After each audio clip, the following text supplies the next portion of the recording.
Okay, just a quick little bonus stream this week because the kids have headed home, my house is free again, and I got some stuff to do, so I figured I might as well hang out on Twitch and see if anybody wants to chat while I work. I am decorating some shelves today. I'm papering them.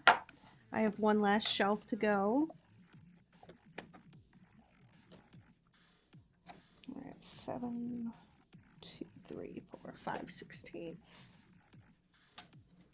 So it's the same size as the other two.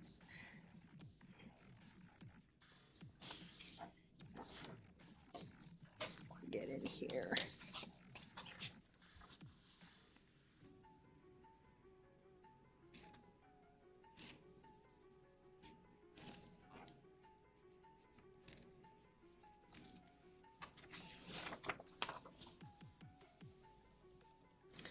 Okay, and then get my depth here.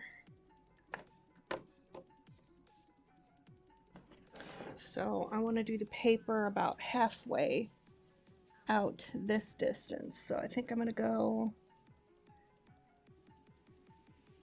maybe a little more than half. I'm going to go to 2 1/4.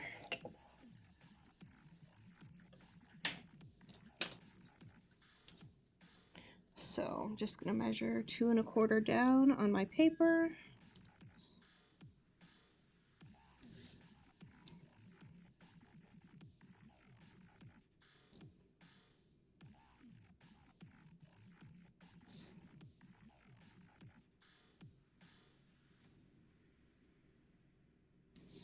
Alright, and then true up all my lines.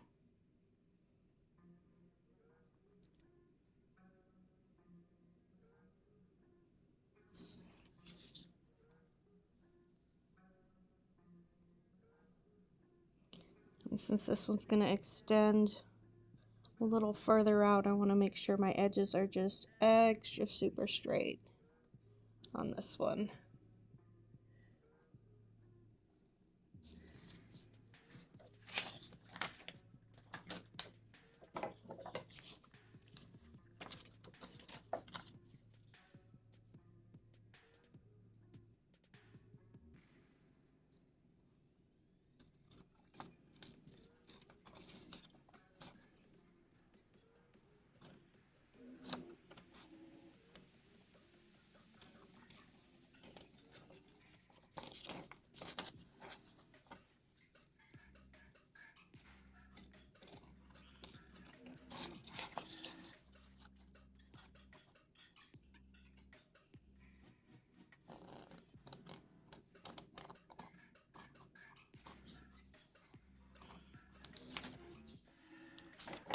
Okay. And I'm gonna just see how this looks at the size that I cut it, and if I want to cut it any further down.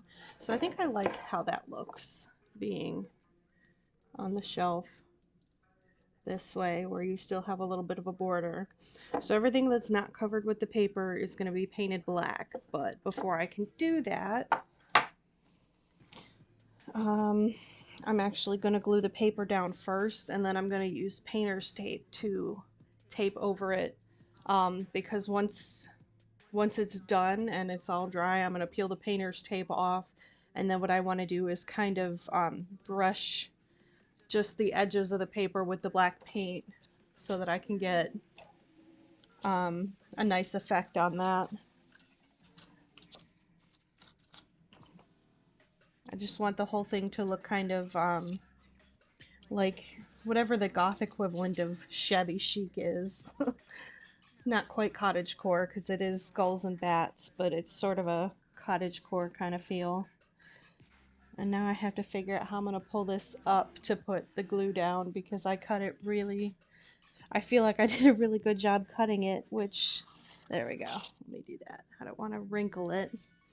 But I do have to take the pieces off because I'm going to put Mod Podge on the back and then stick them down in there.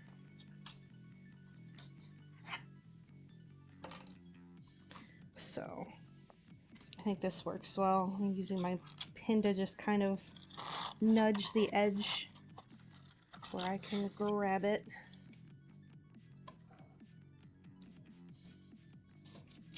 Can't quite. This one I cut really, really, really tight. I could probably even take a little bit off of it, but I don't want to. I'm afraid if I try to cut a little bit just to make it not quite so tight, that I'll take too much. So I'm just going to have to be really careful about taking the paper out. I may even try, there we go. Okay, there. Whew. And this top shelf down here, I did the same thing. It's cut really, really tight into the edge. I think I might actually take just a tiny sliver off from this inner shelf here, because it's almost warping at the top in order to fit.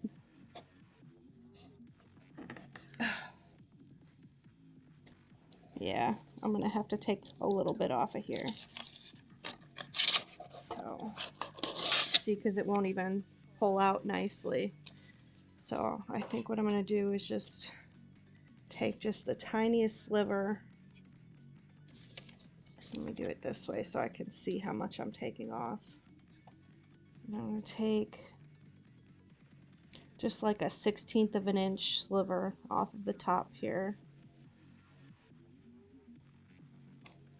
I do have more paper if I do cut too much and need to recut it, but I would rather not have to.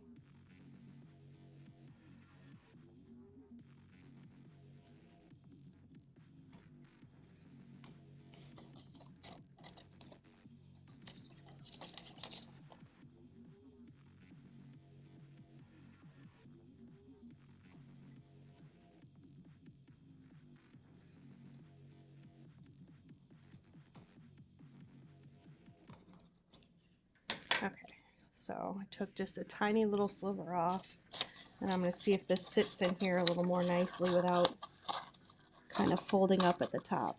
It's still pretty tight.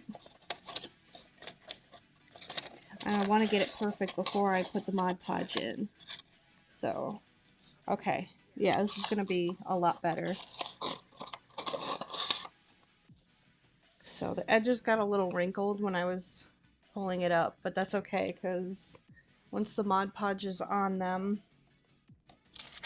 that will make them a little more, it'll make the paper a little more flexible and help it to stick down. So I haven't used my Mod Podge in a while, so I'm going to give it a good shake.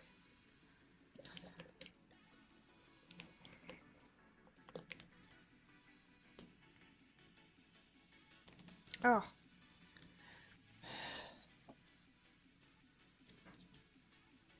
That's where that handy rag comes in handy again. Ouch.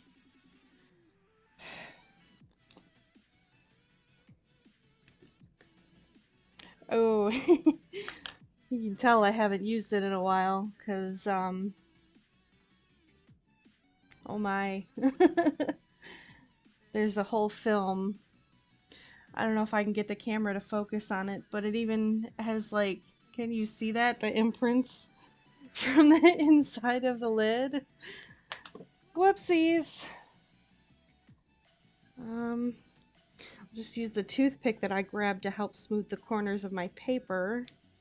And I grabbed a tissue to clean my edges up, so we'll just probably have to grab another one because I'm going to use this instead to take that off.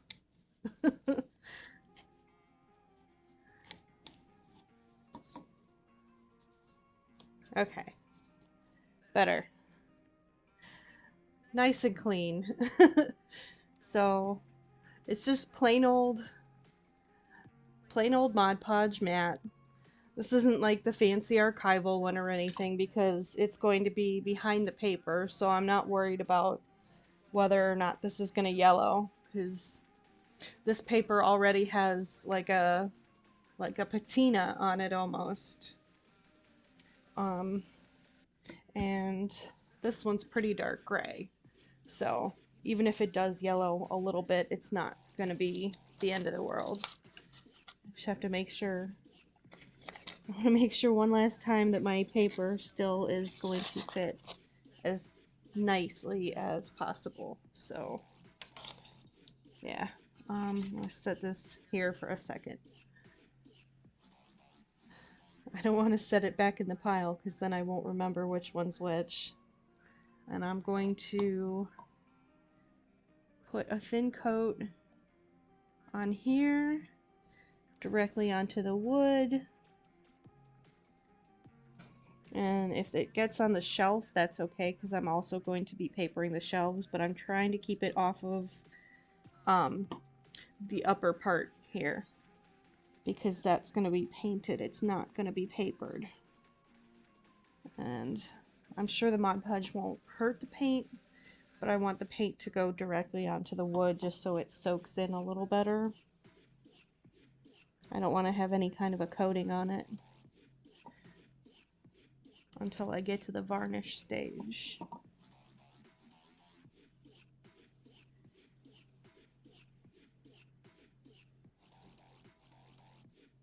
Okay, and once I want to go all the way up to the edges as close as I can here. I don't know if I can really show that on the camera because my camera isn't wanting to focus every time I move it, so I'm trying not to move it today. But I'm going to do basically the same thing on the back. I'm going to put another thin coating of the Mod Podge on the back of the paper. And I'm not going to worry about going all the way to the edges on the paper because I want to be able to hold on to the paper and not worry about getting Mod Podge on my fingers. Just so I don't have to worry about it. I'm going to put this closer to me so I don't have to worry about it transferring onto the front, and I don't know how that would affect the print on the front of these pretty scrapbooking papers. So I'm going to go as close to the edge as I can without going all the way to the edges. Just spread it evenly. You don't want lumps, so you keep your coats thin on the wood and on your paper. And then just take this, I'm trying to grab the edge here, and this is why I have the toothpick, because you're going to go in with the toothpick and just sort of flatten these edges.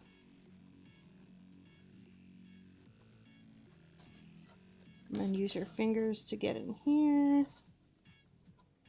And I'm going to go all the way to the other edge and use the toothpick to flatten it down again.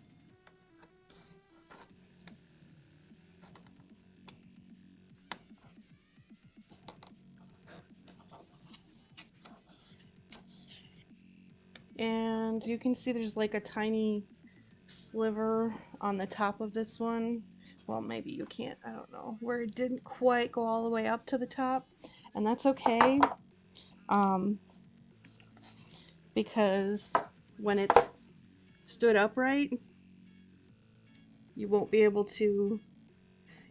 be able to tell, just because of how cameras, or not how cameras, how shadows are going to hide that once everything's painted black. So you just need it to be close. Alright, I'm going to do this next one. Just make sure that I don't need to trim any off of the sides. Okay.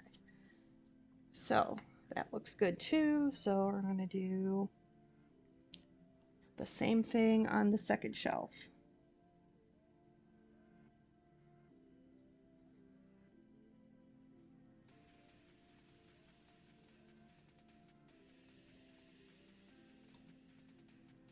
And I think I mentioned in at least one of my previous videos, but this was a kit that I bought from Sandra of Motor City Dollies.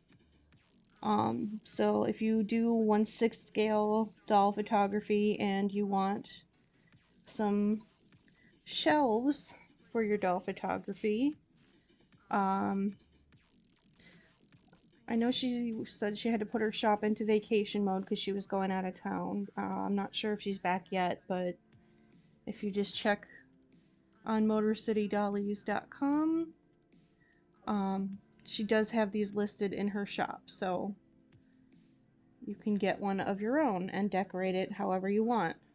She also sells them pre-painted if you don't want to go to the trouble of putting it together and painting it yourself. I don't know why I keep putting this over there when I need it.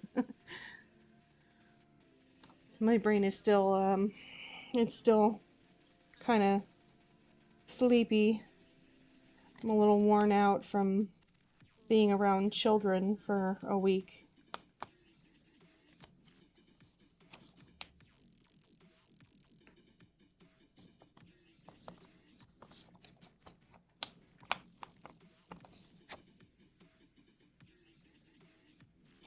So I wasn't even sure I was going to do a stream today just because of, I didn't know how I'd be feeling.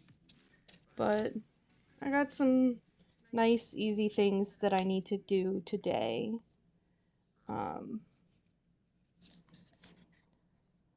And I have to go back to doing the more challenging order tomorrow. I'm getting better about alternating, let me set my brush down, alternating which things I'm doing and not doing too much of the same thing too many days in a row because it makes my hands really sore. And I wasn't always good about that in the past, which is how I ended up with repetitive stress injuries in both of my hands. So I've been better about that lately, and part of me is really frustrated because I've had this order and I'm really excited about it. It's a really cool order and I just want to finish it, but it's... I need to put another layer of glue down here because it's not sticking very nicely. It's a really cool order. I'm very excited about it, but it's been a lot more challenging than I expected, and both mentally and just on my hands in general. So, because there's a lot of leather in this one, not real leather, but you know, faux leather isn't really any easier to work with. And that's the 18-inch doll Loki costume, which is, I mean, it's nearly there now. We're past the pattern drafting stages. I'm to the point where I'm cutting everything out. I'm assembling it. But there's a lot of hand stitching and top stitching and like painting on details in this one.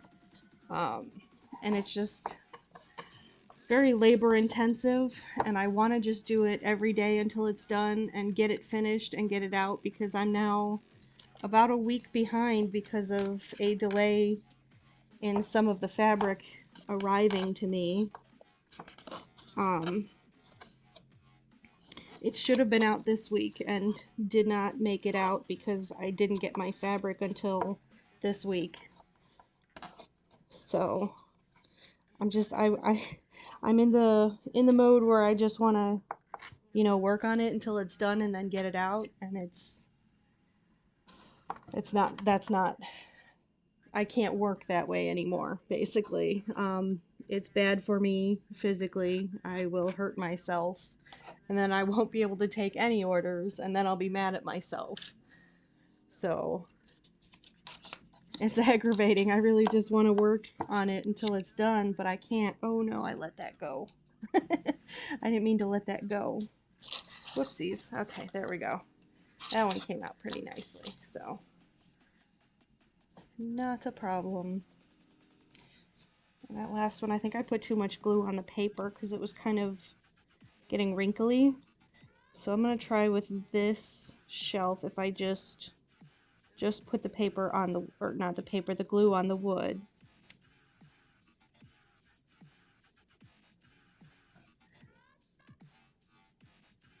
I think with the shelves where I'm going to be putting things onto them and taking things off of them fairly regularly, I'm going to put the glue on the paper too, but I'm thinking for the backing I probably don't need the extra layer of glue. They'll probably hold up pretty well.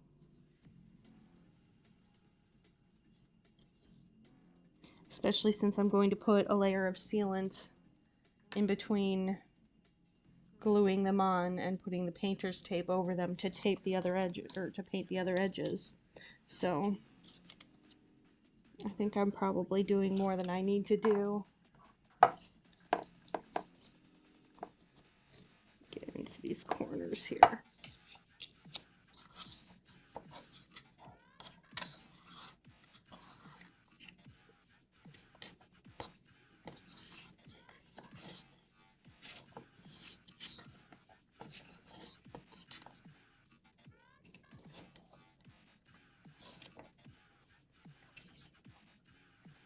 So I'm sort of just rambling today because I don't have any comments. I've noticed I don't get as many comments when I don't have a face cam on, but I'm a hot mess after a week with children in my house and just trying to get up and function every day and not focusing on making myself look nice. So I just didn't feel like doing that today. But my face cam will be back when I do my game stream on Thursday.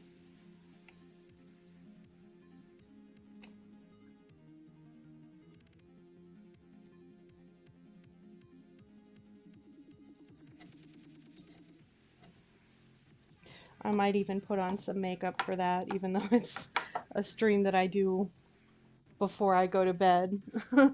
I might just do it anyway, because I put on makeup for the first time in a while when I went to the wedding over the weekend. I don't know, it just felt kind of nice to be totally put together and felt a little more like myself.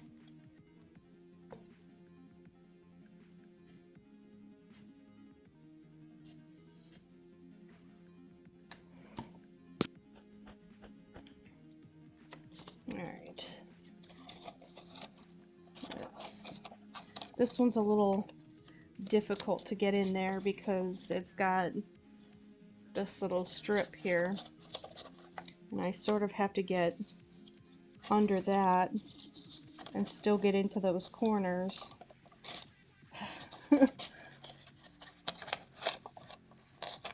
Just so long as my Mod Podge doesn't dry before I can get it in there. There we go. Okay. Alright. Let's just scooch it. Give it a little scooch. Okay. I think I got it. Toothpick. I feel like there's probably a better way to press this in here. Like, I've got dull edged sculpting tools that I could probably use, but the toothpick was just handy. I didn't really plan on streaming today, so I'm not totally as prepared as I would like to be.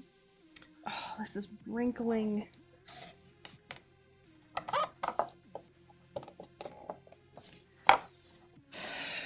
Do I want to pull it out and redo it? I kind of don't.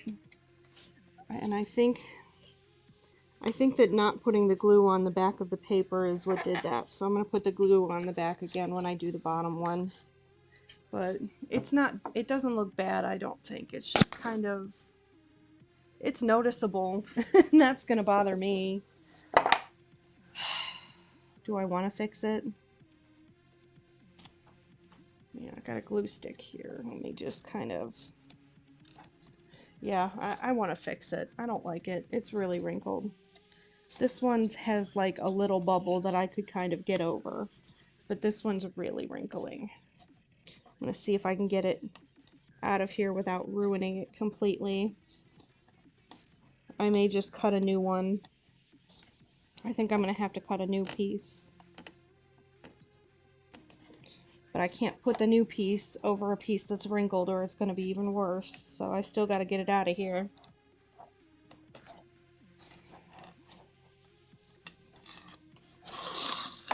Oof. Yeah, that didn't quite work out. But that's okay. I got a lot of these papers.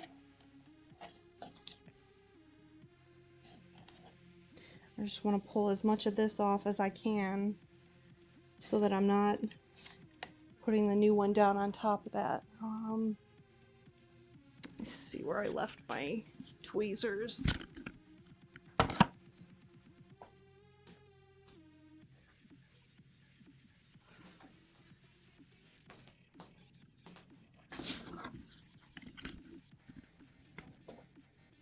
Alright, let me get in here and just get as much of this off as I can.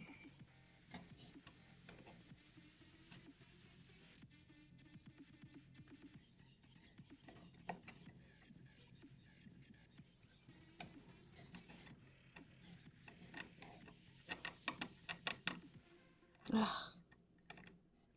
I am kind of glad I didn't cut my nails before the stream because I was going to, because they're getting really long, but kind of helping out with being able to peel this off.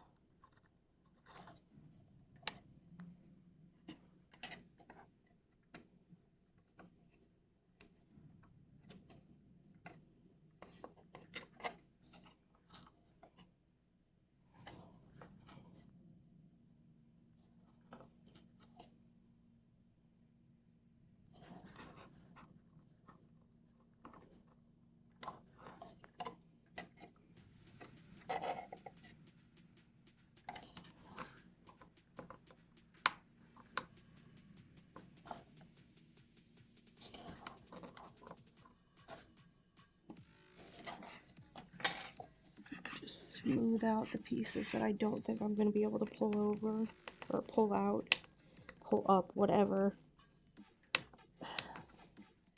Yeah, I don't know. There's a whole big section right here I don't think I'm going to be able to tear out.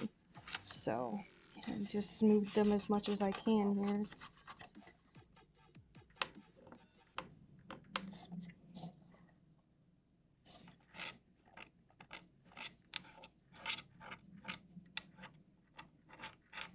Okay, and I'm going to cut a new piece. So this is the bat paper. I don't need the bat. I need the skulls. There's my notepad. I wrote all my measurements down before I cut, so I just have to cut a new one by the same measurements. Okay, it was 2.5 by 7.5, and it was just slightly too big. I think I took off about 1/16 of an inch. So let me just put my lid on my Mod Podge really quick.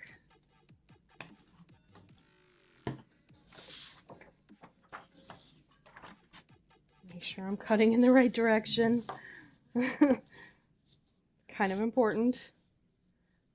Okay, so I need to go 7.5 wide. And I might even go just a teeny sliver less than a perfect 7.5.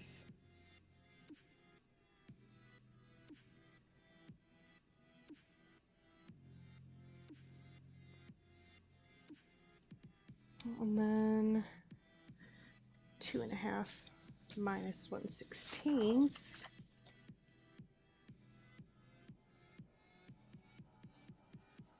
So go 7/16 would be right about here.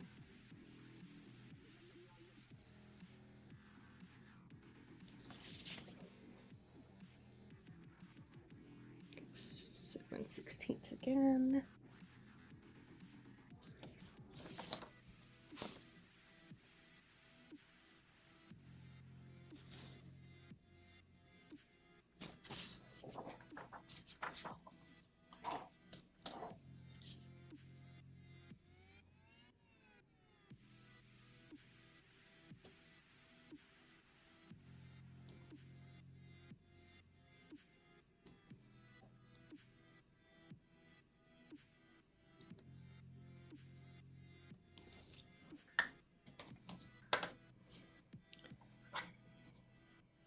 So I spent a little time today, since I wasn't thinking that I was going to be streaming, and I went to my YouTube and updated everything so that I can connect it to my Twitch and like keep all of the same branding and everything. And get my papers trying to wrinkle on me. So I'm gonna try and edit down my streams and put them on YouTube for the people who can't catch me when I'm live, but still kind of want to see the process.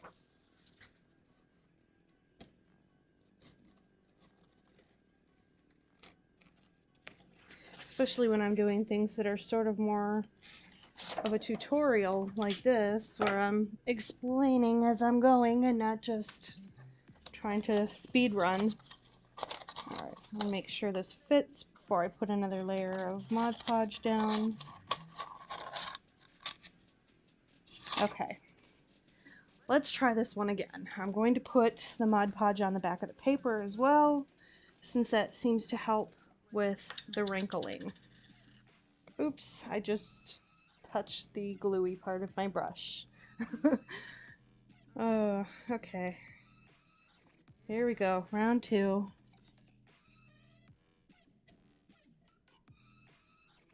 Well, the good news is the Mod Podge that occasionally I manage to leak out of the sides and top where I don't want to be gluing things seems to be drying pretty flat, so I don't think it's going to affect the paint job. So that's kind of nice. I'm going to be a little less conscientious of that this time and more focused on making sure I get my paper in there without any wrinkles.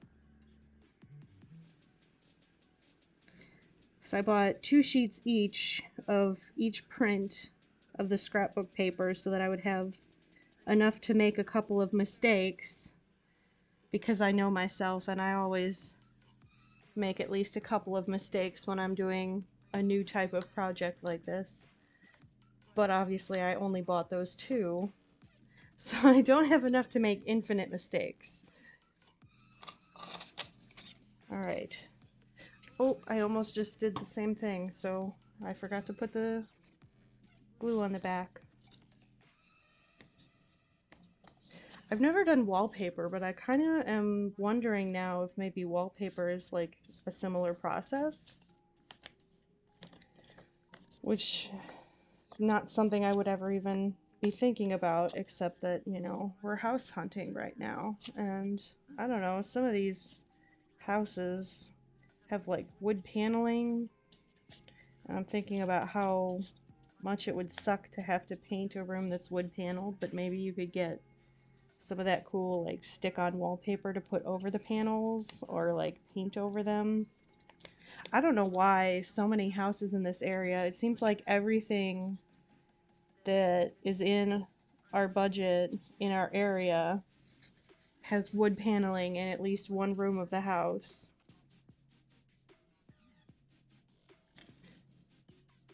Our house had it too when we moved in, like 30 years ago, and we took it out. In the room that I'm in right now, actually, so you can see the pretty green paint color that is in this room in my other streams. That's actually the second paint job we had in this room when we repainted about 5 years ago. Before that, we just had like a normal off-white kind of beige. Ugh, hate beige.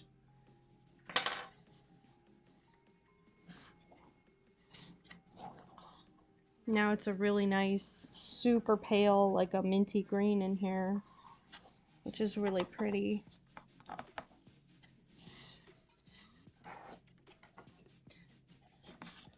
I always hated that we were never allowed to like paint rooms in this house fun colors when I was growing up. I wanted a purple bedroom so bad. But my mom was insistent that we'd never be able to sell a house with purple walls. And I don't think at the time she realized that we were going to be spending almost 30 years in this house. Otherwise, she probably would have let me have my purple room. Purple's really not even that outrageous. A lot of the houses we've looked at have at least one purple room in them. And every time I see a purple room, I just have to look, I have to laugh and go, look, a purple room. They're selling a house with a purple room. And my mom goes, yeah, that'd be your room. I'd be okay with it.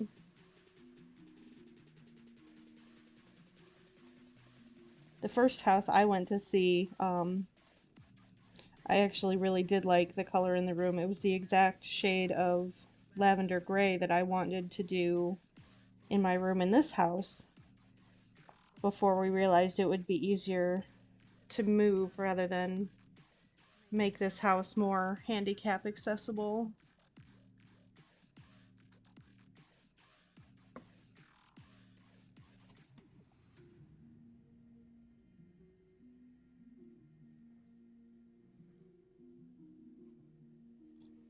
So both of the houses I've gone to see had purple bedrooms, and I just thought that was kind of funny because that was all that was what I really wanted growing up, was a purple bedroom.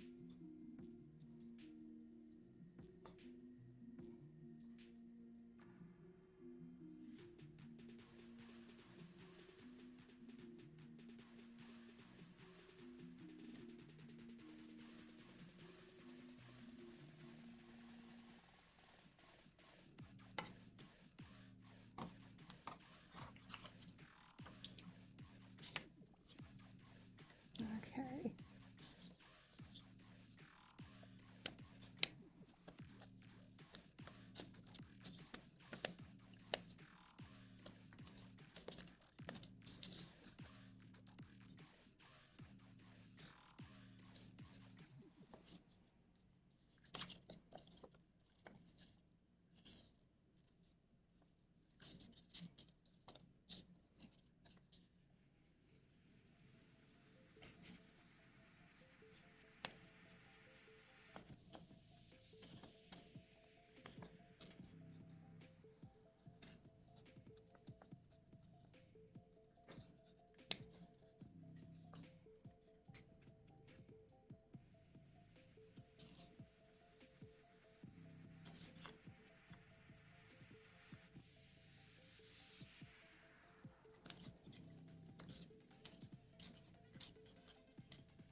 Okay, last one. And then I start the shelves.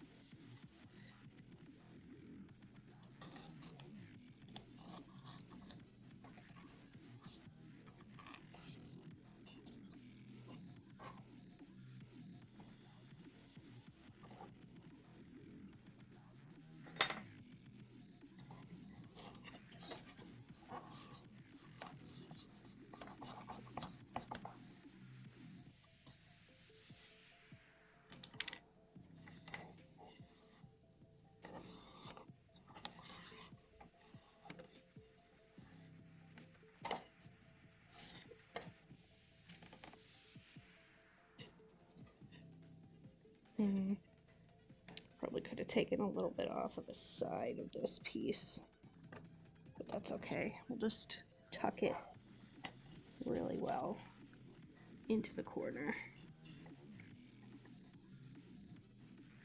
And I can paint over the edge that overlaps. Let me just clean up the glue here on the sides.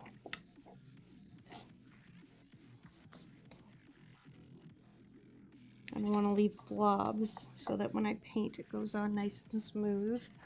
Alright, that's all the walls of the shelves done.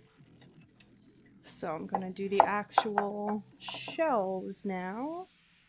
And I think I'm going to do this one first because it's going to be the most visible. Or not first, last, because it's going to be the most visible and I don't want to accidentally bump it as it's drying while I'm working on another shelf. So I go to this side. I'll start on the top, I think. I gotta restart my music because YouTube's doing the stupid thing again.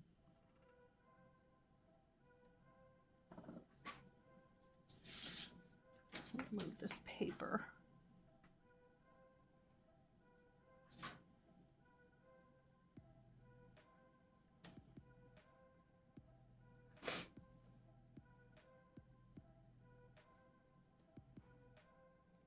All right.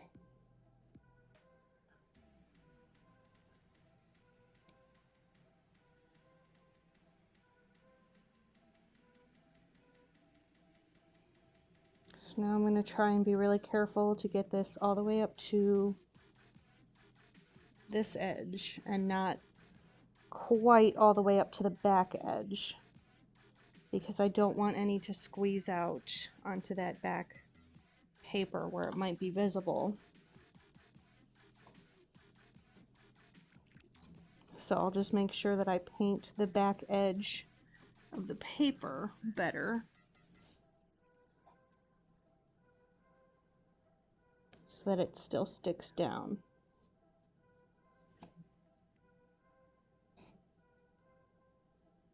But I also don't want to take too much time because this dries pretty quickly since I'm working in such thin layers.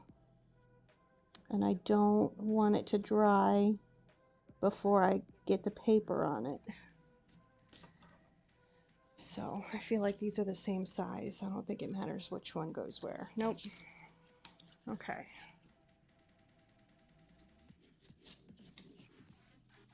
So I'm going to put them that way. So this is the edge that I need to make sure is coated really well.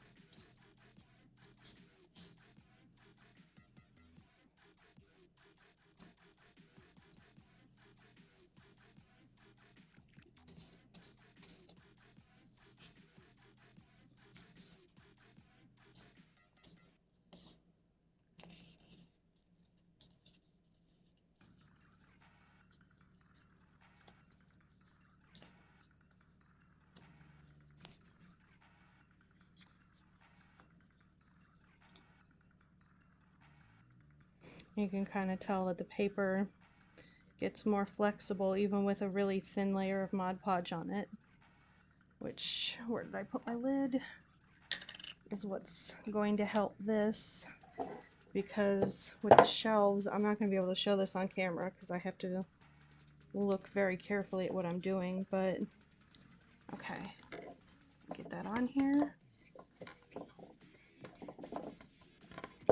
The shelves I need to get lined up and then kind of scooch them back until they hit that back edge.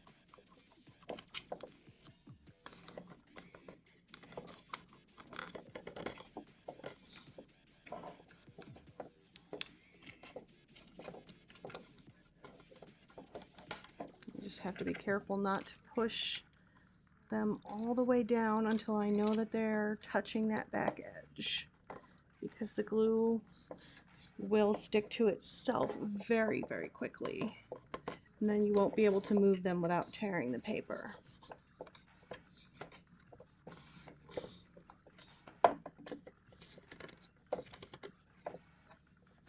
Okay, so you can kind of see that the edge of the paper overhangs just the tiniest bit, and I'm okay with that. I'm going to leave that exactly as it is for now. I'm going to trim it off with an X-Acto once the glue dries. So I'm just going to kind of fold it over so it'll be easier to get under, and I need to put more glue in this corner.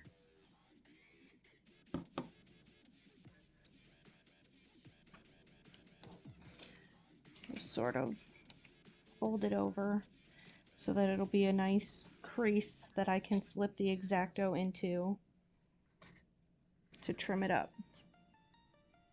And then toothpick to sort of tuck this corner in, and I'm going to do the same thing and trim the edge with an X-Acto over there once it's dry.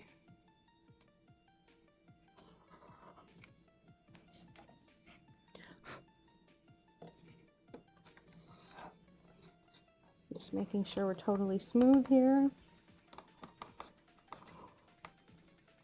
Okay. So there's the first shelf done. I'm going to try the second one to make sure it lays flat. And it does. So I'm start putting the Mod Podge on it.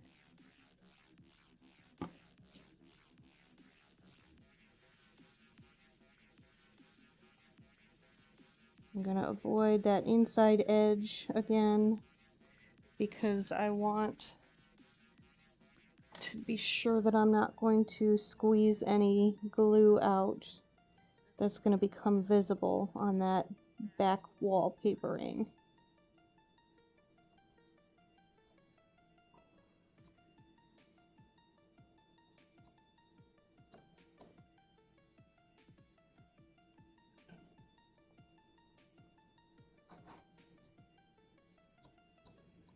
I'm not sure how well this is even showing up on camera.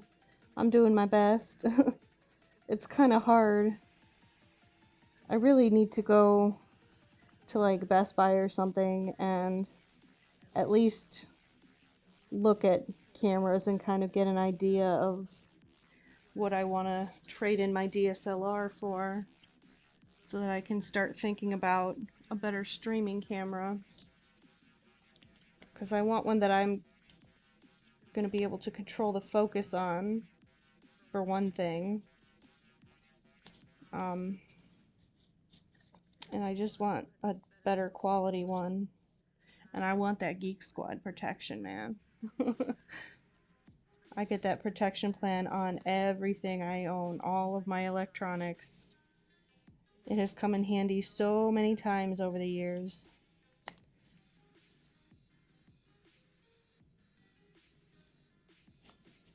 Especially on computers.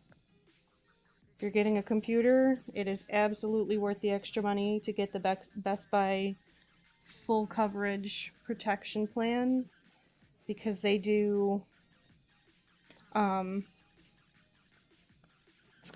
think it's called like a no lemon policy, and if you have to bring it in more than 3 times, they just replace it. They give you a trade-in value and they give you a brand new computer for whatever your trade-in value is, which is usually pretty decent.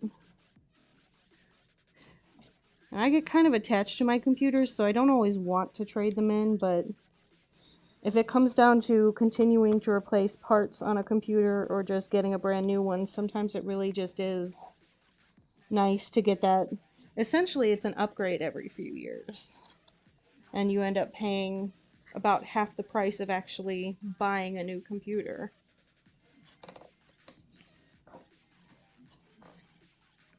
Which, for people who don't use their computers often, obviously isn't really a huge selling point, but I basically live on mine because I'm essentially a disabled shut-in at this point. I don't really go out, so my only connection to people outside of my house is my computer. And I just like to have a nice computer.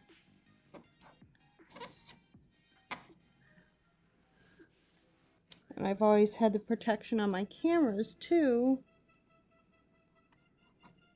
which has been helpful in the past. And then I went and bought a $15 webcam on Amazon Prime Day and didn't get any kind of coverage on it because I figured, you know, it's a $15 camera. I only bought it to see if I even like streaming. And then I ended up really liking streaming, and my camera doesn't work right anymore. So, whoopsie. Now I have to go and get a new camera. I think these are also exactly the same size, yeah, so I'm not going to worry about that. We're just going to get the glue on here.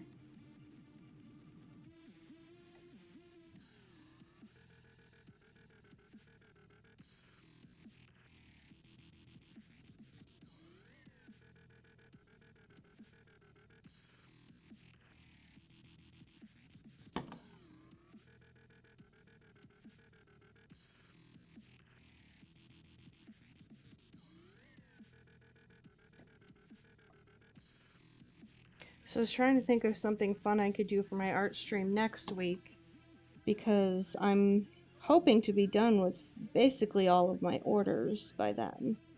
And I really just want to do like a nice, fun, easy thing.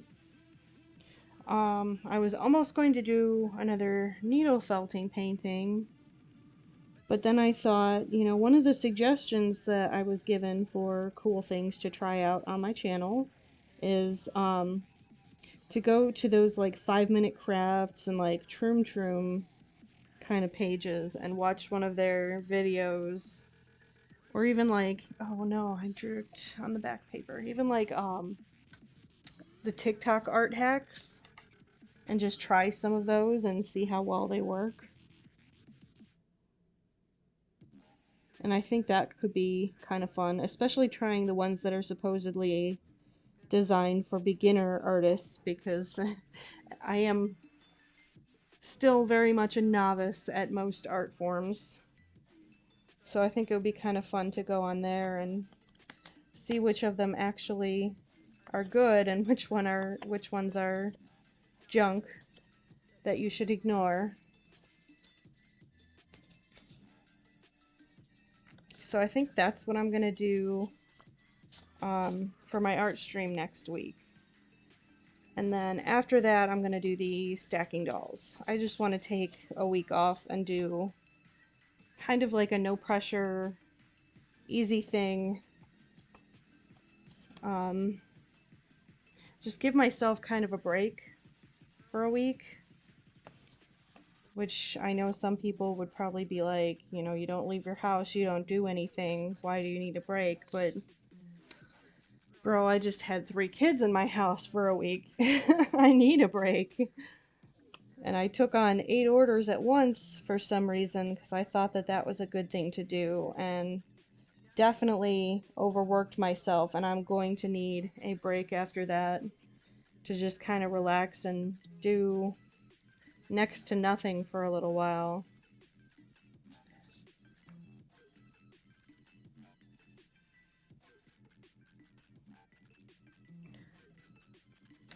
Okay. I gotta stand this up again. I realize this is probably not the greatest project to do on camera, since I can't actually show you guys half of it. I keep having to turn away from the camera to do things. Oh, okay. Pull this one just a little bit. Okay, perfect.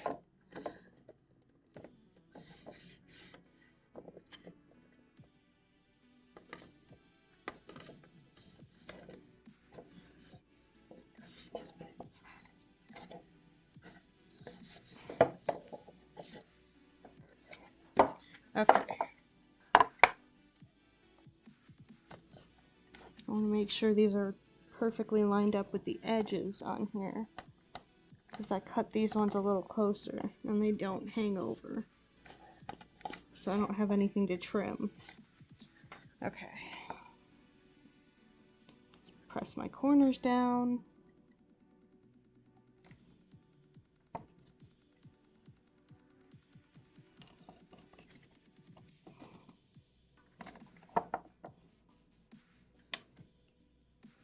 So I did still get a little bit of overhang on the edge, but that's okay. I'm gonna try and trim it off with an X-Acto, and whatever won't come off will hopefully just be painted over enough to not be noticeable. Alright, so I'm gonna do this bottom one, and then I'm gonna tip it up and do that one. That middle shelf is just gonna, it's making me a little nervous, because it's, the edges of the paper are gonna be so much more visible since it's coming out into that overhang section.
little further.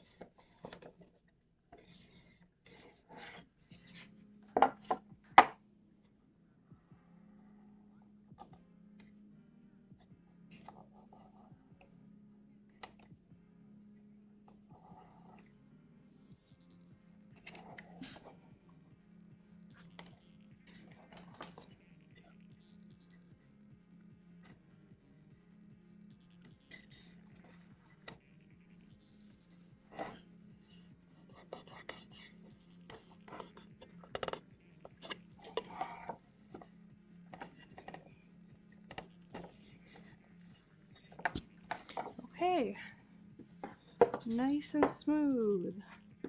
Hard to show all of this. I'm really trying not to move my camera around too much because the focus is doing such weird things, but there we go. I'm gonna do this one now. Okay, this one just makes me a little nervous because so much of it is going to be right there out in the open.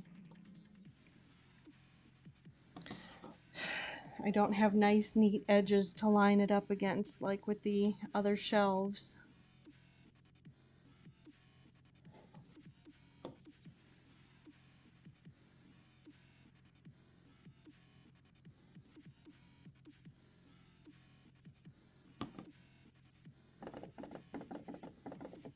So I may even just kind of roughly brush this section out to about here and not try to measure it exactly. Just kind of get the glue on there so that the paper has something to stick to. And then do the paper really well on that outer edge. Kind of the same way that I did it with the other shelves, only focusing on the outer edge instead of the inner edge.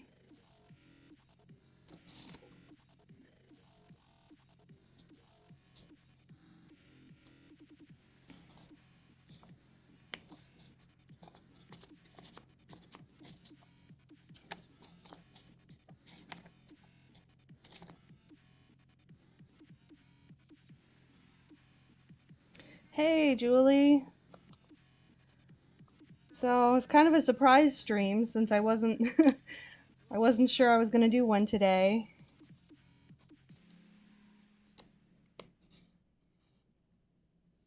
So, surprise, I'm here. I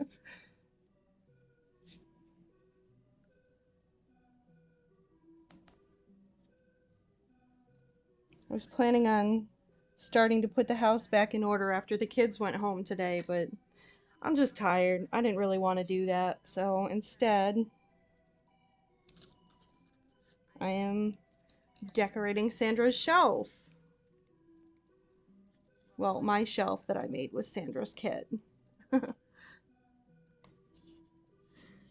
I gotta get this on here and then I can turn it back toward the camera.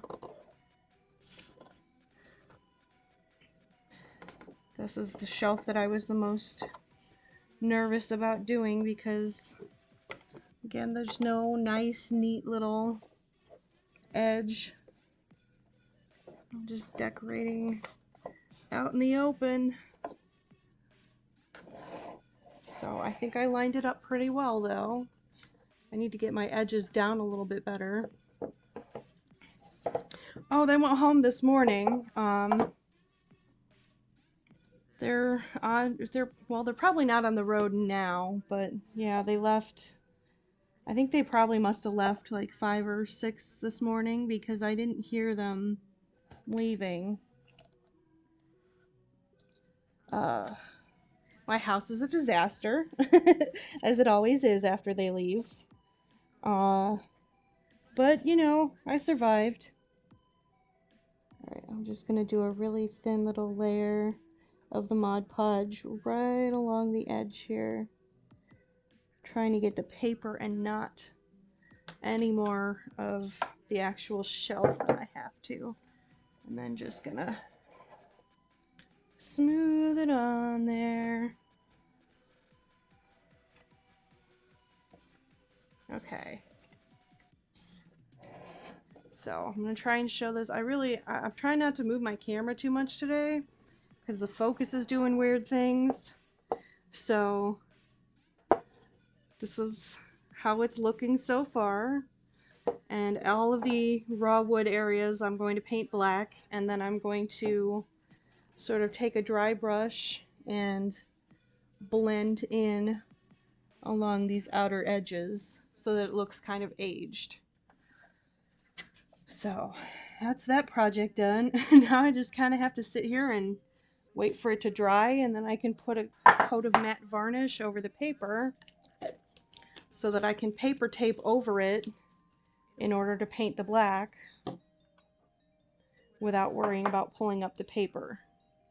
So, oh yeah, aren't those papers fun? I went to the fabric store and I was like, there was something else I was supposed to get. What was I supposed to get? And then as I'm leaving, I was like, oh yeah, scrapbook aisle. I have to get paper to put on the shelves. So I got the cute little bats that are on each of the actual shelves. And then I have this skull damask print on the back walls of it. So I figured it's a little more interesting than sticking with just one thing because I couldn't decide between them. And I thought, you know, just the bats would probably be a little too light and just the damask would probably be a bit much. So the bats are not quite as busy of a print. I think they're going to work really well on the shelves with all of the little jars and things on them. Of course, I don't have any of my stuff out to start putting things on them and show what that's going to look like because everything is safely packed away where tiny humans cannot touch it. So I'm going to finish these little guys up next because they need to get in the mail tonight. I have a whole bunch of little noses here ready to be attached. And some little red collars. Where's my scissors? Over here. Alright, so I just have to plug my glue gun in really quick. Ooh, I need to grab a napkin too, because this is not my favorite glue gun. I have temporarily misplaced my good glue gun. And all I have is this one, which it just leaks, just constantly. If it's on, it's leaking.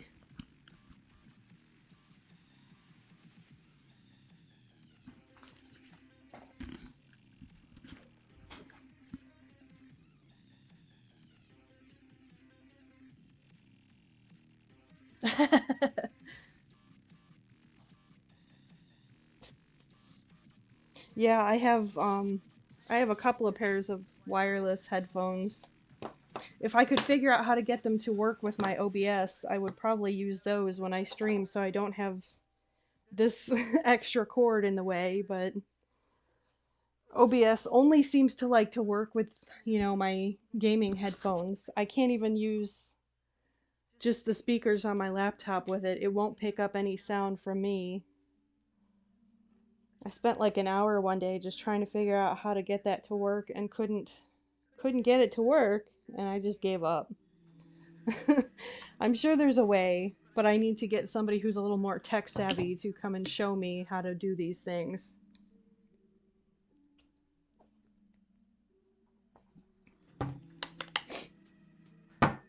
Or I just need to watch more YouTube videos. I don't actually know. My sticker peeled off of this, so I don't actually know which side is high heat and which side is low heat. So I just never move it and assume that I'm probably on low heat, which is fine for working with felt.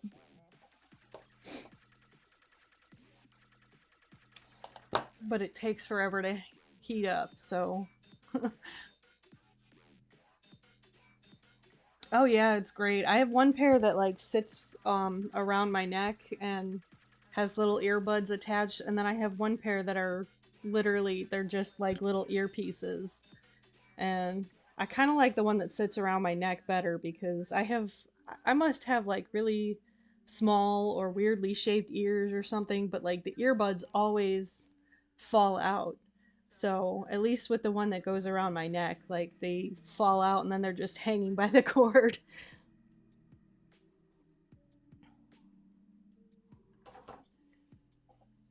I want to get a good pair of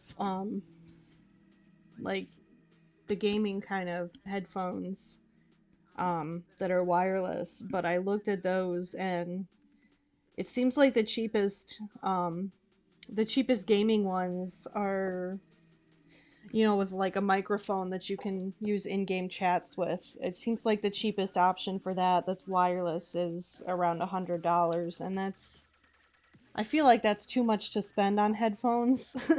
I'm really cheap. I don't like to spend money on things that I already have that are functional. So I feel like, you know, if my Twitch channel takes off and I start getting paid, I can kind of save up some money from my Twitch subs and all of that stuff and use that to get better headphones, and then I won't feel like I'm wasting money. It'll feel a little bit more like a business investment. Yeah, it just for the longest time I was like, I don't know what's wrong with my ears, but earbuds just don't work for me.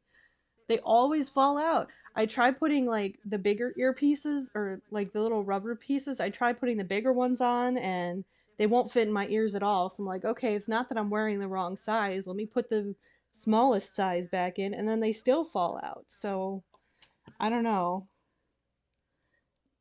Sometimes I actually have better luck if I put them in backwards, but even that's not a guarantee.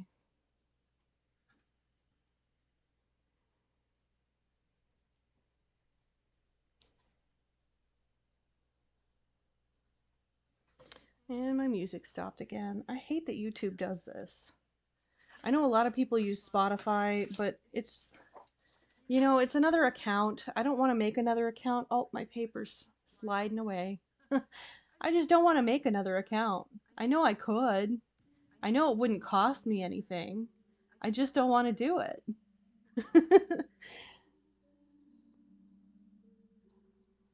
That's the hill I'm going to die on. I don't want another social media account because it is technically a social media thing, even if it is just music.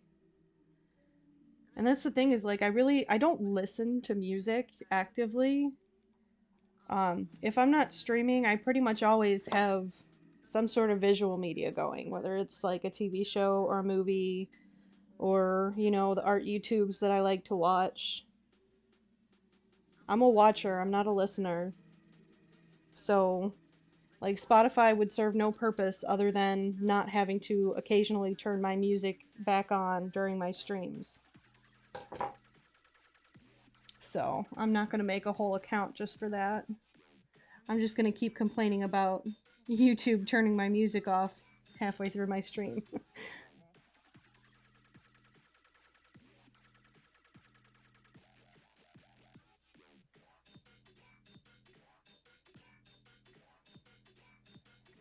Alright, grab a little nose.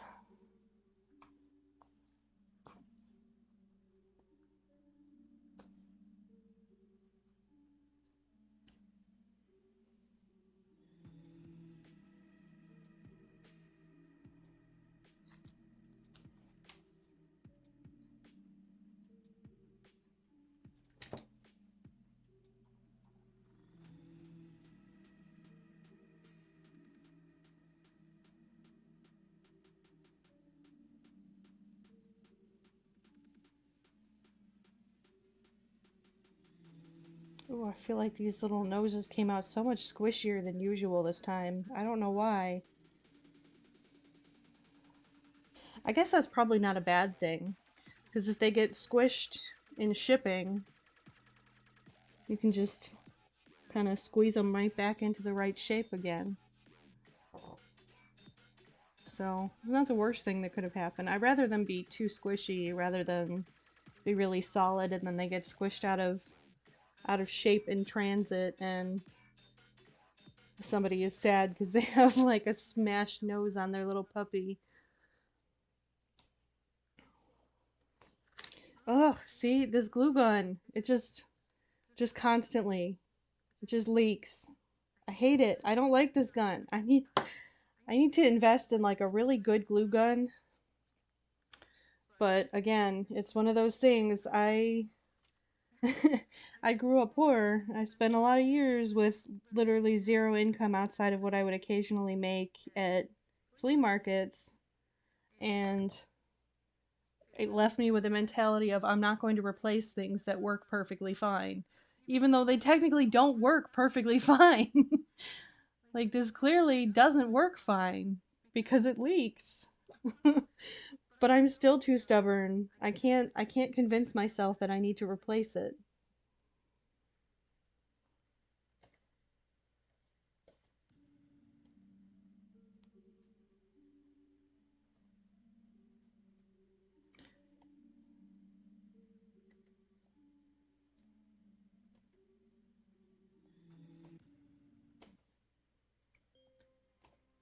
Music is stuck.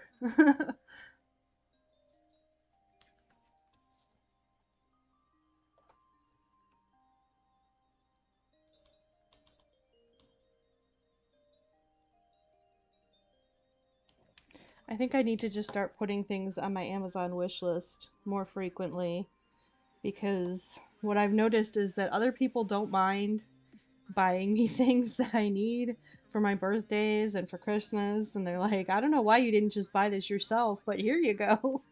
And then I get really excited because it's a thing that I needed. But I refuse to spend the money. Like, if I put a better glue gun on my Amazon list, I bet somebody would buy it for me for you know, the next gift giving occasion. And then I wouldn't have to worry about misplacing my only good glue gun, because I could have more than one glue gun.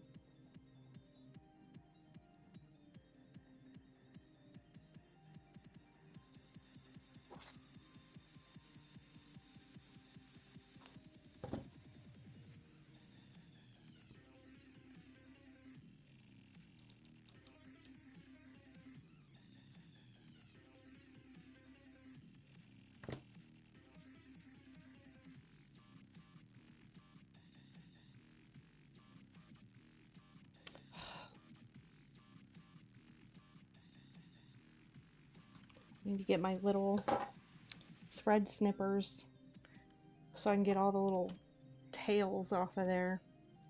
I hate those. It's the worst part about using hot glue for things. It's so messy. But it works better than any other glue for felt, in my experience. Especially this eco felt, because since it's made out of plastic, it melts. So if you can get a glue like hot glue that melts the pieces together instead of just gluing them, that's about as secure as you're gonna get. You just have to deal with all of this nonsense.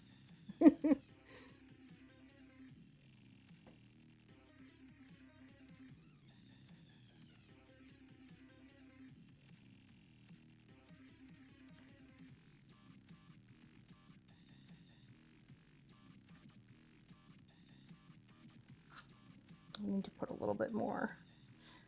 I hate this glue gun. Just need like the tiniest little drip of glue on the back, and it just doesn't want to cooperate.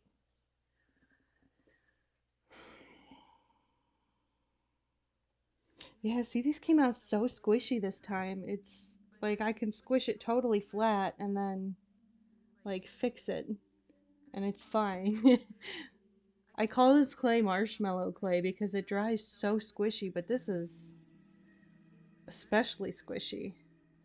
which again, no complaints because that makes it a little sturdier for shipping if I can squish it, or if I can pack it and not have to worry about squashing the nose because the buyer can just put it back to shape when they get it.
Oh, that one made a bit of a mess.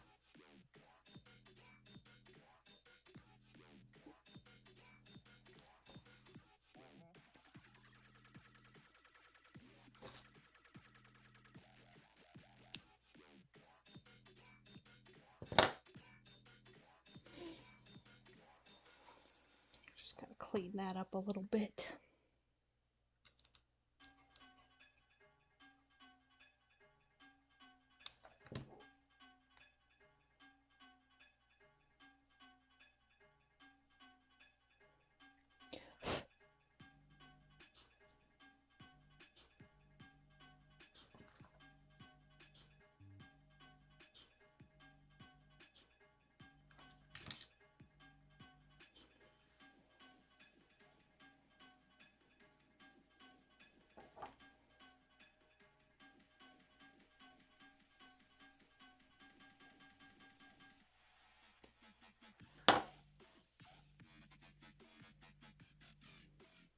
Get off of me, glue!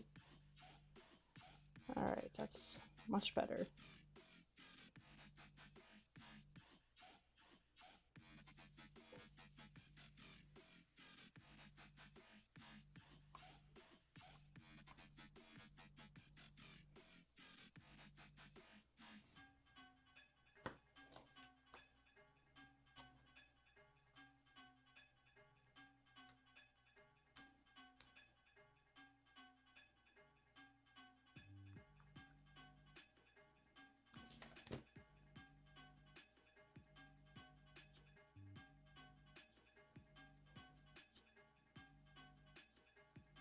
Ugh.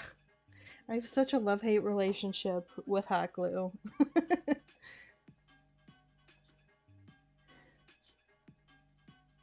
I was saying earlier that I think next week, since I want to do something that'll give me a bit of a break once I finally get all these orders out and I can just kind of relax next week on my stream, I just want to do something super easy. So I was thinking of doing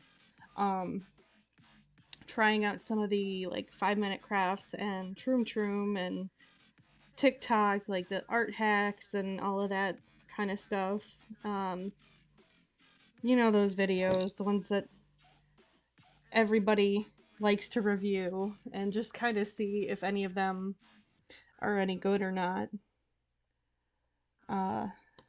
Since that's kind of a low effort video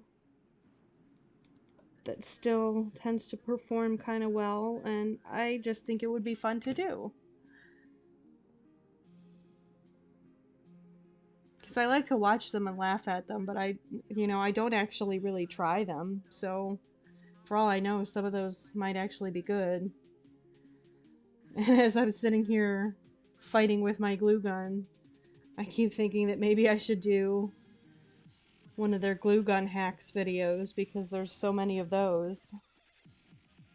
And I'm determined that none of them could possibly be good because hot glue is such a temperamental thing to work with, even when you don't have a glue gun that has constant diarrhea.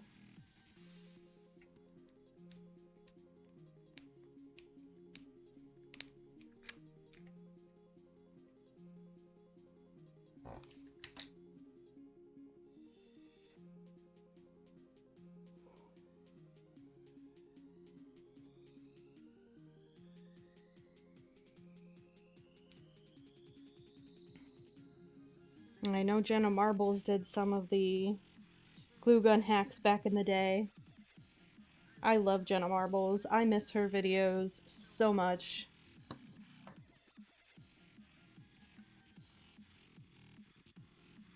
She was somebody who definitely knew how to have fun on her channel, and I hope that my channel can be half as fun.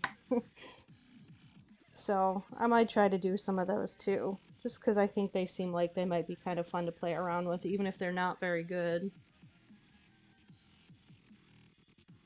And hot glue's cheap. I can go to the dollar store and buy a big package of hot glue and try making myself like hot glue flip-flops. I'm pretty sure Jackie from Nerdy Crafter tried the hot glue flip-flops too, and I don't think anybody's ever managed to make hot glue flip-flops that were not a hot mess.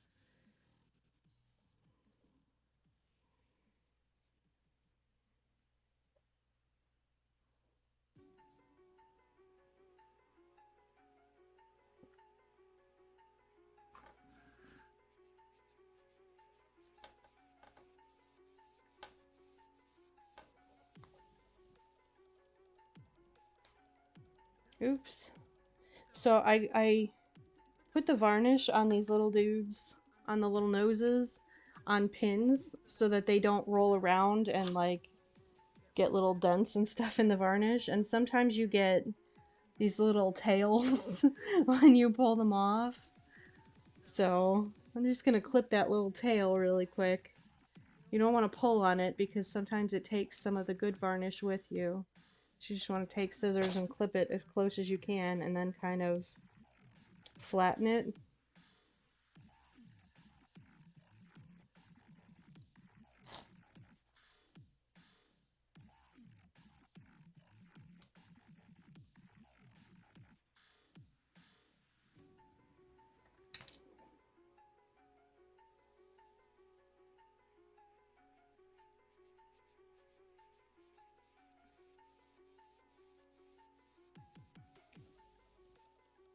I'm wondering if maybe I just didn't let the clay cure enough before I put the varnish on it, because this was from a previous batch. You can see this one's not as squishy as the others. So, I don't know. I guess I probably need to... I usually only let them cure for like 48 hours. I went 24 hours this time because I was just in kind of a time crunch because I'm really behind on these. And I think they do actually need that extra 24 hours if they're not going to be the consistency of a literal marshmallow. So I'm going to have to keep in mind in the future if I feel better about them being squishier and, less of a chance of being damaged in transit, or if I want them more solid.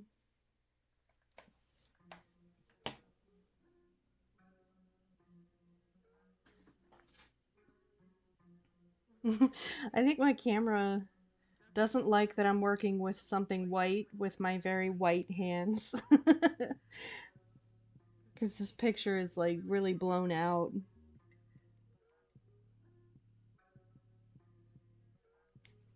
I keep looking up and it's like my hands are glowing.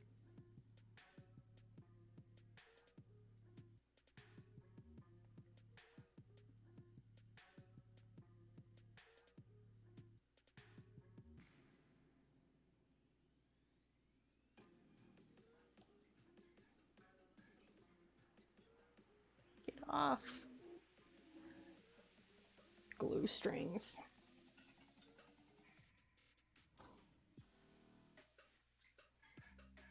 Oh, my chipmunk buddy's back. So we put out a bird feeder last week. And I don't know if nobody else in my neighborhood has bird feeders, but there have been birds at this feeder constantly for the last several days. And they're really, like, the sparrows are just little assholes about it. They will just throw all the seeds that they don't want over the side, which has attracted all of the squirrels and chipmunks, who just hang out under the feeder and wait for the birds to throw them snacks now. So that's kind of hilarious and unexpected. So the clay that I use on the noses is Crayola's, I think it's the Model Magic. It's the really soft clay. It's not super sticky. But it does roll out really nicely and doesn't like hang on to fingerprints.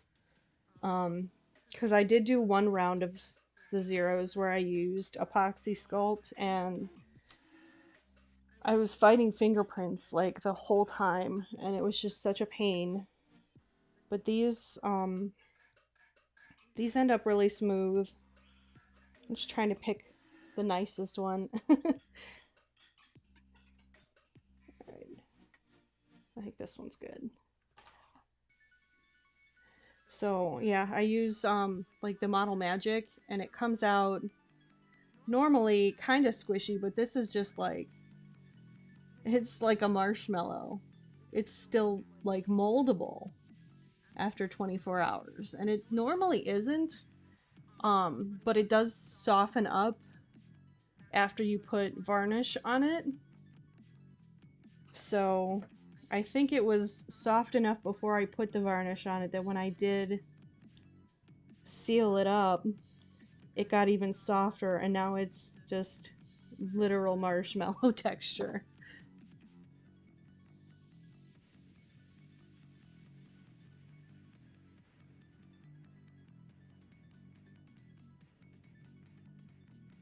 Which is just, it's kind of funny to me because I can like squish the nose down and have a flat nose as I'm gluing it, but then all I have to do is like just kind of gently fluff it and it's round again.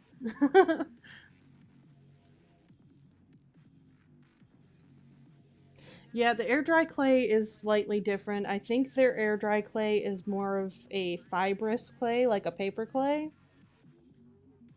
I do use paper clay too sometimes. Uh, it has a texture that's a little more like stoneware clay as it dries. But it is a little more fragile. You have to seal it really well, otherwise just having it in a damp room, it can soften up again and get kind of gross.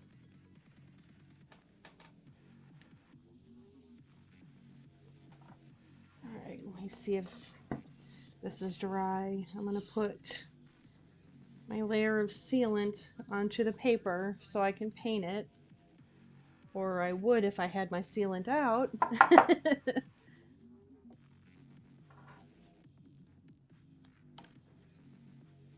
Let me unplug the glue gun. This is ridiculous. This is just all what leaked out of it in between gluing. Like, that's so much wasted glue. It makes me so angry. If I'd paid more than $5 for the gun, I'd be mad.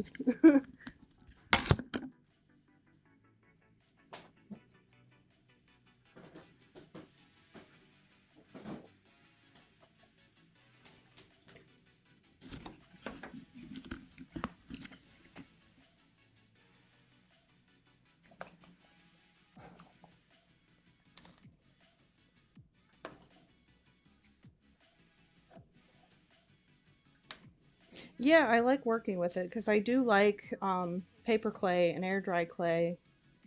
A lot of the art doll makers use paper clay to make their dolls, like the hands and the faces, because it is fairly easy to work with and you can sand it when it's dry,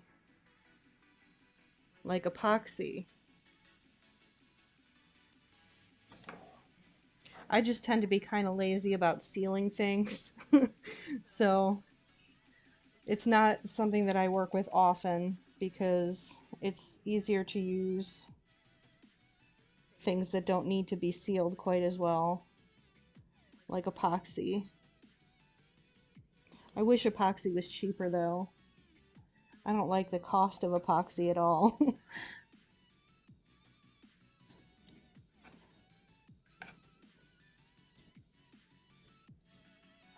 I'm just putting, this is nothing special, it's just matte varnish. I usually use it as like a workable fixative layer. So I'm just covering the paper because I'm going to put painter's tape over it in order to paint all of the raw wood areas. There's a rabbit hair in here. I can see it, but it won't let me pick it up.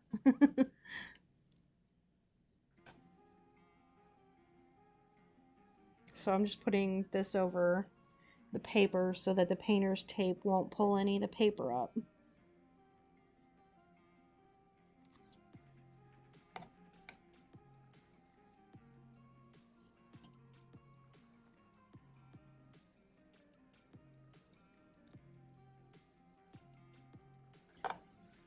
I used this on my mini paintings too, just because I don't like a glossy finish on paintings. There's nothing wrong with it, it's just, you know, my personal preference.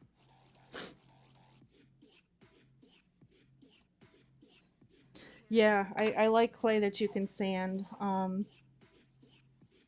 It makes a big difference on how finished your pieces can end up looking. Especially when you're like me and you're not good at sculpting at all and you end up with a lot of lumps and bumps. It makes a big difference to be able to sand those out.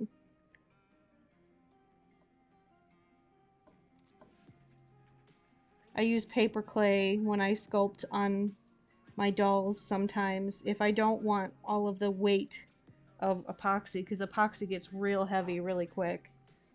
So if I want to do something more lightweight, I'll use paper clay.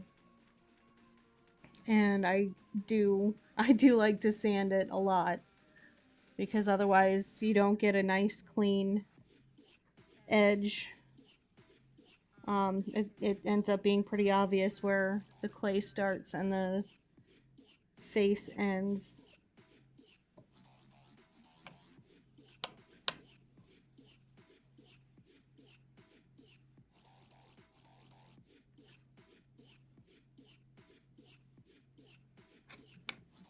Plus it just makes me feel more professional that I can sand my pieces.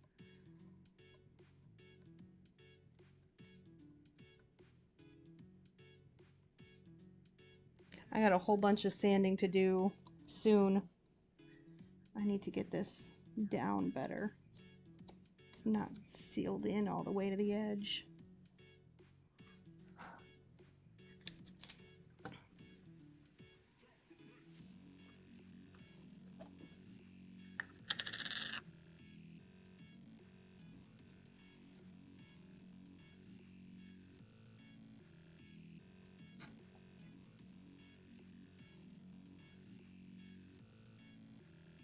Push that back down.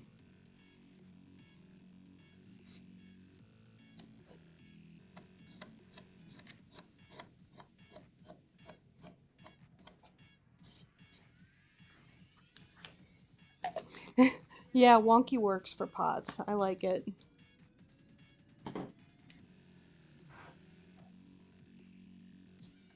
I might make some pottery for my shelf.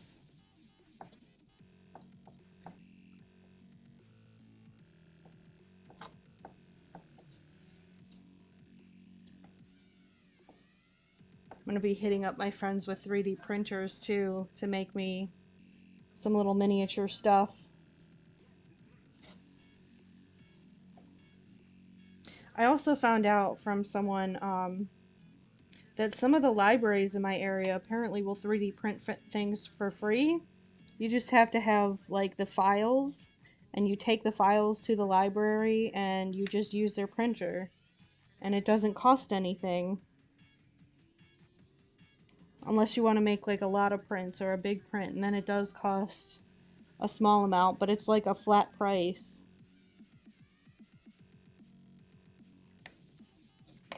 That's another big reason I really don't want to move out of this area, because we have such a cool library.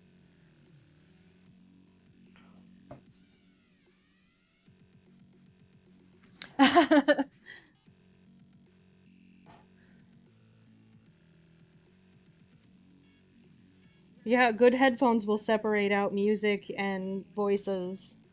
Um, my one set that's just the earbuds does that, and it's the coolest thing. I really want to try playing games with them.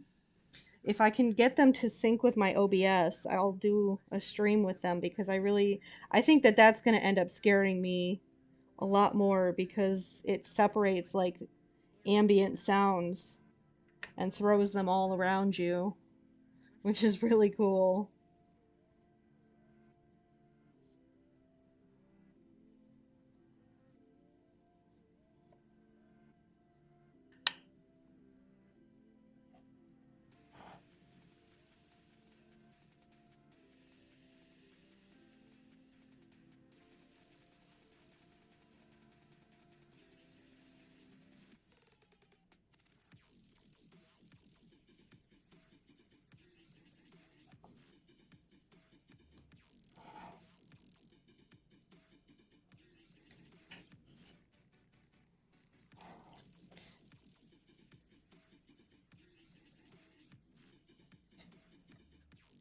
This is like the hardest thing to get on camera, because I can't tilt it all around and still be able to see what I'm doing.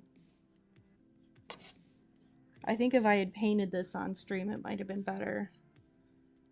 But I didn't have anything prepared today. I was like, this is what needs to get done today. I'm just gonna go on stream and do whatever.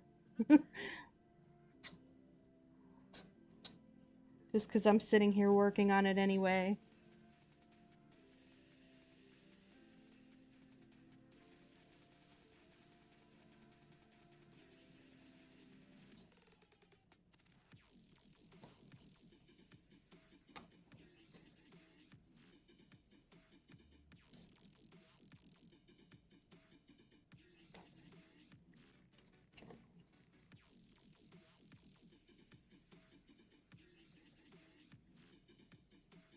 I think I probably just need to get a new container of matte varnish, because this one's got little chunks in it. I think it's just kind of old. I bought this a few years ago when I first started doing doll face ups, and I didn't use it very much back then. I've used it a lot more since I've been painting more, but it didn't get used enough initially, I think, and some of it's kind of just dried out.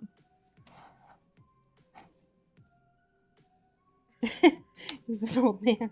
Well, maybe he's a cool old man. I don't know.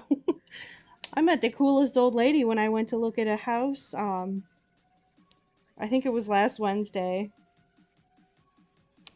We went to look at another house that's like a mile away, because we really want to stay in this area if we can. And the owner was a 90-year-old lady who had some of the coolest stuff in her house ever. She had like a collection of really nice, like fancy cuckoo clocks all on one wall. And then in the same room on another wall, there was a shelf of beer steins. And like there were nice clocks in every single room of that house. Like I wanted to ask if all of the nice clocks and decor came with the house, because it was just so beautifully decorated. And then we walked outside to look at the yard, and she's sitting outside in her patio chairs and sees me come limping out with my cane and goes, "Do you want to duel with our canes?" And I just started laughing. I didn't want to tell her she'd probably beat me because she was sitting down and I only have one good leg.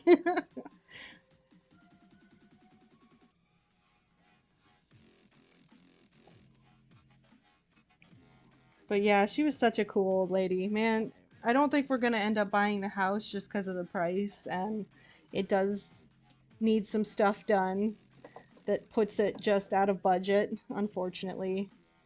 Um, and because it's in a nice development, it probably won't come down in price enough. But I kind of just want to make friends with the old lady who lives there now. And she had a lot of really nice, like really nicely hand painted like side tables and just furniture pieces throughout the house that either she must have done them herself or she must have known somebody who did them, because they all had kind of the same style, so they were probably done by the same artist.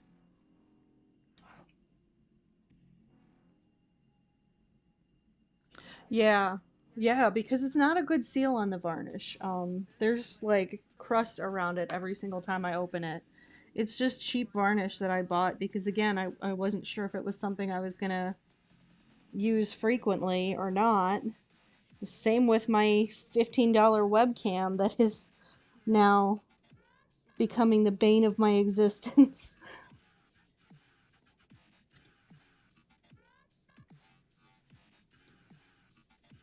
But again, it's one of those things that I can't convince myself to replace because technically it still works.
I think my brush is getting a little dry too, but I'm afraid to put it in water because I'm putting the varnish onto paper, and if the brush gets too wet, it's just going to saturate the paper, and I don't want that.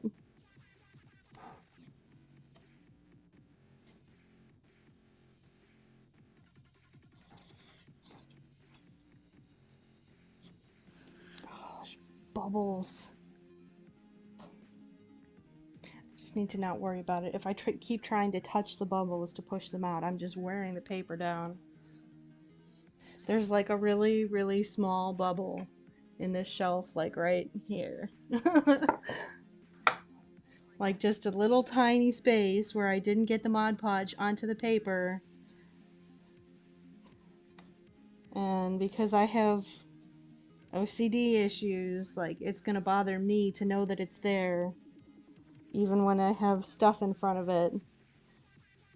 But if I just mess with it anymore, I think I'm going to shred the paper. So I just need to leave it alone.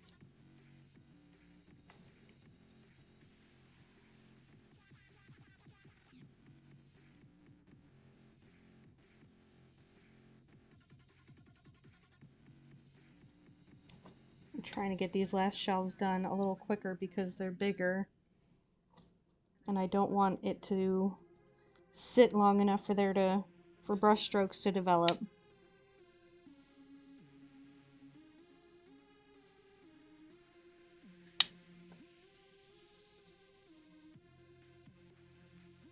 Get some of the chunks off.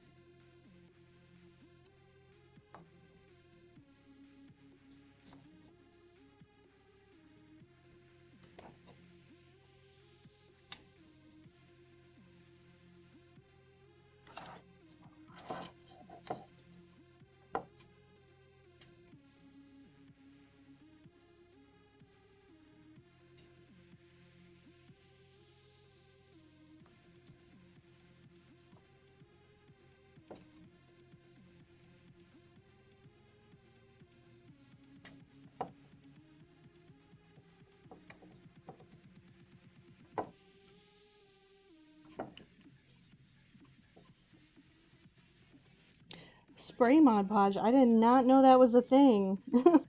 Good to know that it's bad. I will not buy it.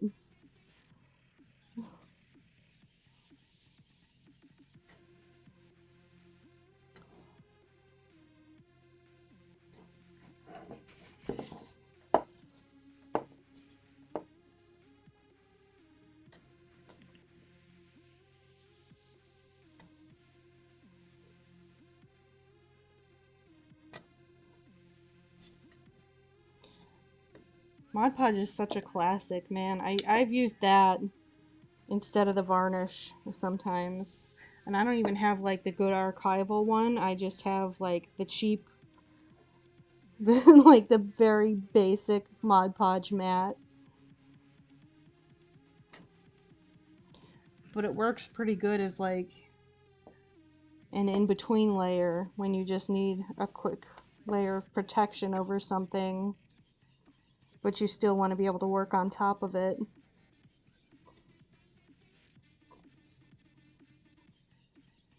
I ordered the MSC that everybody swears by, but I got an email yesterday that my order was lost. I'm like, this is the first time I tried to order this stuff, and it gets lost. I feel like that's a bad omen.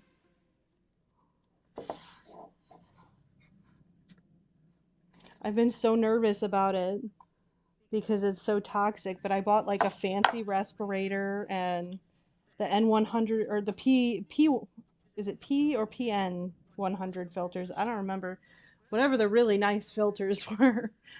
And Amazon was like, "Are you sure you need these? These are professional grade. You have to check this box saying that you're using this for professional work to buy these." And I was like, "Fuck it. I'm a professional artist. That counts for something." So I checked the box and I bought the fancy respirator and filter. And it makes me feel like I'm in an apocalypse movie.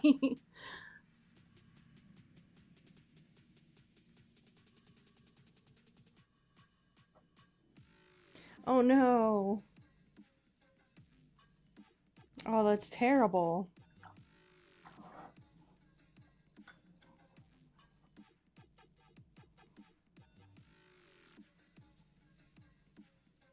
I get so mad when I have a perfectly finished project and then I seal it and then something happens during the sealing process that just ruins it. Like I've spray sealed doll faces and ended up accidentally spray sealing like a tiny little hair or something right in the middle of the forehead, and I get so mad because I have to carefully, like, while it's wet, if I don't notice while it's wet, it's ruined and I have to start all over. But if I notice while it's wet, I can take like a sewing needle or a pin or something and just carefully pick that hair out and kind of tap at it and get it to not mess up the seal, but it's the worst.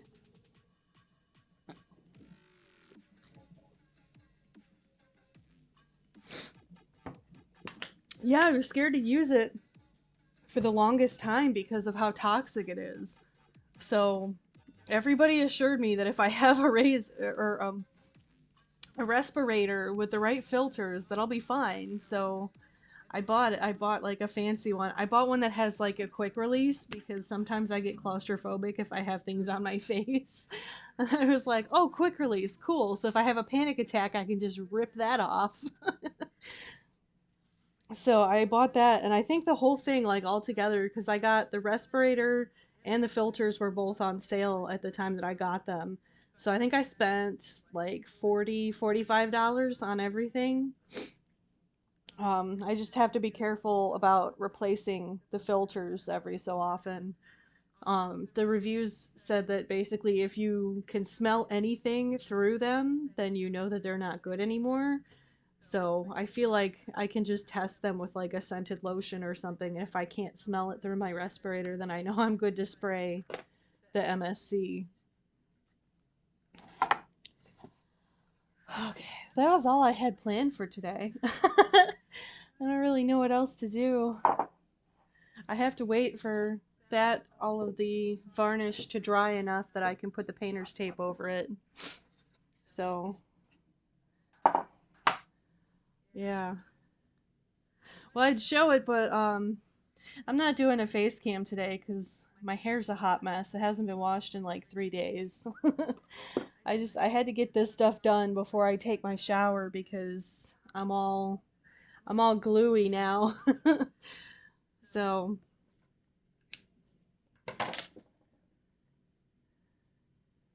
I've got like 3-day bedhead going on.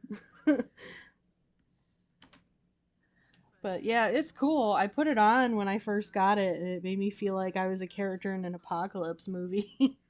Because it's like it looks really fancy and heavy duty and nice.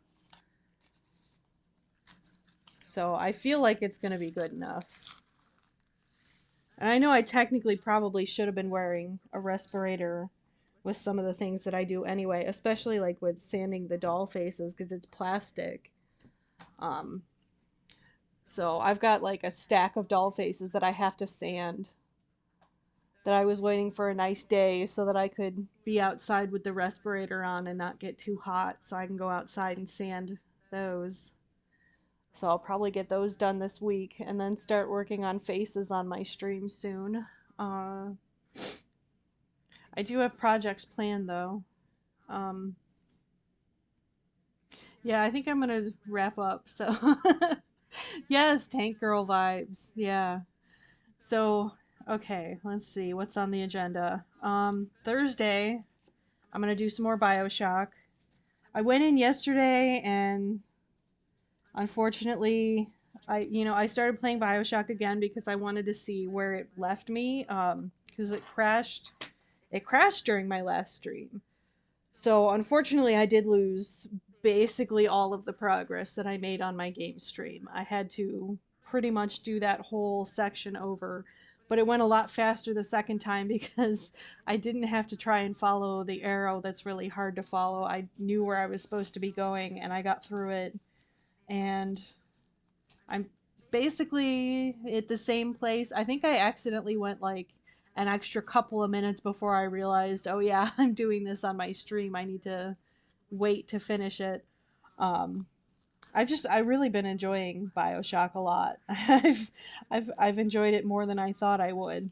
So I get really into it and I just want to keep going. So I got my progress back. I'm back at the same place. I have a save file right right where it was before it crashed. So I can pick up on Thursday at 9 o'clock again this week, right back where I left off last time, and hopefully get a little bit further. I think I'm nearing about the halfway point right now.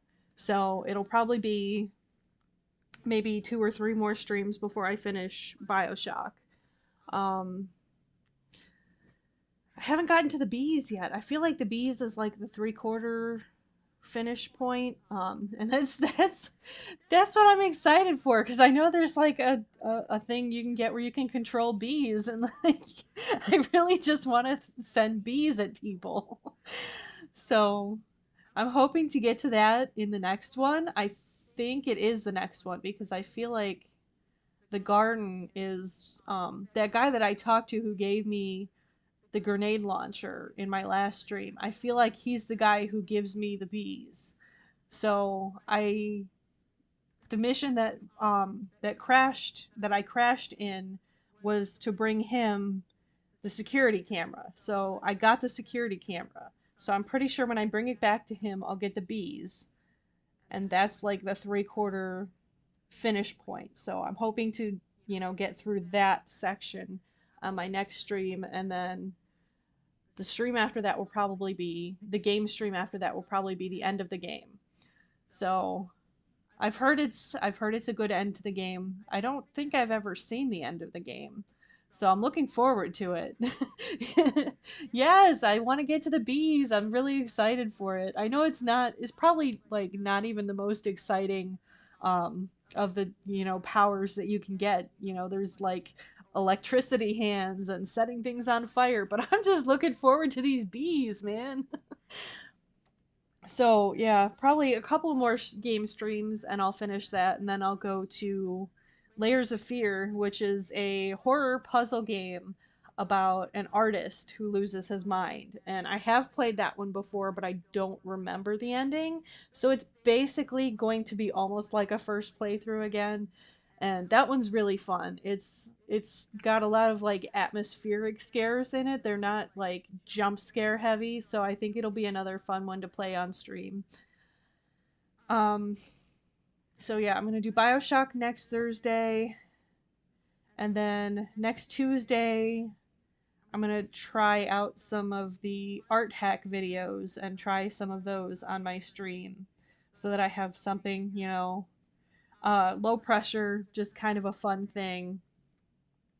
Um, let's see, and then probably that Thursday will be more BioShock, probably the end. And then the Tuesday after that, I'm going to do the stacking dolls. So I just want to give myself a week off because that's another really big project. And I want to get through my orders, get them in the mail, and take a week to just kind of relax. So I do have cool things coming up. I have lots planned. I have it actually like marked out on my calendar because I'm a proper adult. I have my art streams all marked out on my calendar now what I'm planning to do. So it's only the games that are kind of up in the air as to how far I get. But I'm really looking forward to playing more BioShock. I'm super excited because I think I think I'm very close to those bees. So that'll be Thursday at 9 o'clock again. I might start a little early this week. I don't know. It depends. Because, my bunny's playtime is right before stream time. But she's been crashing early because the kids have been here, so her schedule's set a little ahead of where it usually is. So I may start at 8 instead of 9. So just a heads up that it may be a little early this week, but it'll go back to normal after this week. So, all right. I'm going to Oh, look, there's the chipmunks again, getting fed by birds. All right, so I'm gonna go feed my rabbit, eat some dinner, and go wash all of this glue off of my hands. Thanks for hanging out with me again. I'll be back on Thursday, probably between 8 and 9 o'clock to play more BioShock and hopefully get some bees. All right, bye.